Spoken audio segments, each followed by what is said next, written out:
Welcome back again sa ating YouTube channel mga Kadaberkads, and for today's video, ang pag-uusapan natin ay tungkol sa mga importanteng ganap sa loob at sa labas ng Eat Bulaga and syempre patungkol kay Raisa May at kay Bimbi. So kanina, pakatapos nga po ng The Age is Right mga Kadaberkads, hindi pa po natapos doon yung pagpa-fangirling ni Maine Mendoza. Dahil kanina inilabas po ng Eat Bulaga ang off-cam ganap ni Maine Mendoza with Lil Eddie na kung saan ay nagkaroon nga po ng pagkakataon na mahag po ni Lil Eddie si Maine Mendoza. Sa mga hindi po nakakaalam, si Lil Eddie po ang kumanta ng Stay Tuned na kung saan ay favorite song ni Maine Mendoza since 2015. At dahil nga po sa mga kilos at galaw ni Maine Mendoza, meron pong nagsasabi na naging OA daw po si Maine mga Kadaberkads. So hindi po uka-OA-han ito, sadyang makulit lamang daw po si Maine Mendoza noon pa man, ganito na si Maine. Lalo na nang makita niya po ang kanyang idol, 'di ba? Isang happiness na matatawag po ito mga Kadaberkads. Samantalang kanina, Venny Andaya ibinahagi po ang ilang kuha niya po sa loob ng Itbulaga na kung saan ay kasama niya po this time si Raisa Madison. Sayang nga lang po dahil wala po si Bimbi sa picture. Sabi niya nga, fresh from Hong Kong si Bibi Doll Raisa May, lalong gumanda simula nang dumating si Bim sa buhay niya. Actually mga Kadaberkads, hindi pa man po dumarating sa buhay ni Raisa May, si Bimbi, maganda po talaga si Raisa. Cute, inside and out. At ang tunay na ganda, hindi po yung nakikita sa itsura. Sa pangloob po yan mga Kadaberkads. At sa mga patuloy pong nagtatanong kung babalik pa ba si Bimbi, yes, babalik pa po siya sa Eat Bulaga. Mula po yan sa mga Eat Bulaga staff and crew. Mula po sa insider po ng Eat Bulaga. Mismong kay Venny Andaya na po nagmula yung kasagutan. Sabi niya nga kanina, fake news ang kinakalat ng mga bashers na wala na si Bimbi sa Eat Bulaga. May inaayos lang at busy ang schedule ni Bimbi ngayon. Kaya abang-abang lang at mismo ang mga taga-Eat Bulagana ang nagsabi sa Dabarkads pa din na sa Dabarkads pa din si Bimbi. Tuloy ang maybe. So ayan, napakalinaw po. Ngayon lang siya nawala dahil busy daw po ang kanyang schedule sa kanyang commitment sa labas po ng programang Eat Bulaga. At dahil nga po hindi sanay ang mga viewers na wala po si Bimbi, sobrang lungkot po ng mga Dabarkads natin pag nakikita po nilang wala si Bimbi sa naturang programa. Sabi nga ng isang netizen, grabe sobrang lungkot pala pag walang maybe pag hindi ito buo sa Eat Bulaga. Nakakamiss. Nasanay kasi tayo masyado. Hindi natin alam na hahantong sa ganito pero kakapit ako sa sinabi ni Venny Andaya na babalik si Bimbi at parte pa din ito ng Itbulaga. Ayon yan sa mga taga Itbulaga daw, sana hindi ito another paasa na naman, sana diretso na lang nila kung babalik pa ba or hindi na para mag-move on na kami. Ang daming seniors ang nawala ng gana, laging ang hanap si Bimbi. Sana sa mga susunod na araw makita na natin si Bimbi. Mukha kasing busy siya. Sobra. Hindi na ganun kadalas mag-live si Jack. Pero aasa ako sa likod ng camera na may mga kilig moments pa din sila kahit hindi magkasama.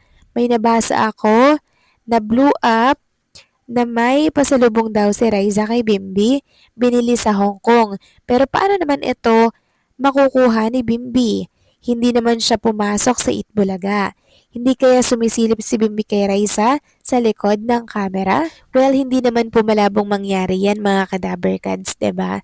Na sumilip or dumaan or sumaglit si Bimbi dito po sa programang Itbulaga, 'di ba?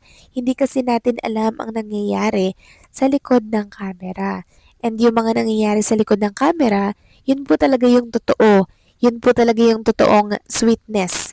Kaya manifesting na sana po dumaan at sumilip si Bimbi para makita po si Raisa May. Samantalang isang Maybe fans may paalala naman po kay Bimbi dahil po sa mga pambabatikos na tinatamasa ngayon ni Bimbi sa social media.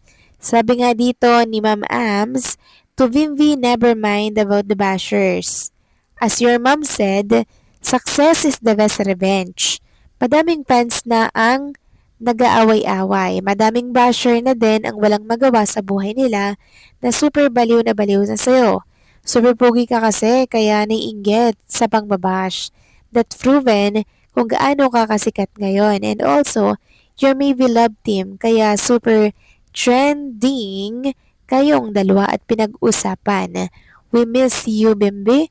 We are all waiting to see you again at EV. Hindi kompleto ang araw namin kapag wala ka sa EV.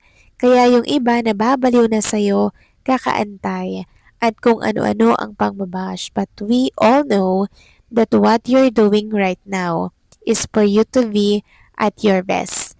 Kaya pinaghahandaan mo na ang mga paparating mong projects para maging mas competent and effective ka whether in your singing career, hosting, or as an actor. So happy for you both for your incoming project with Riza. We love and miss you. Sana lumabas ka na sa EV para happy na ang mga fans mo. Ayan, magpakabaliw ang mga bashers sa kasikatan and number one trending love team of the year. Maybe.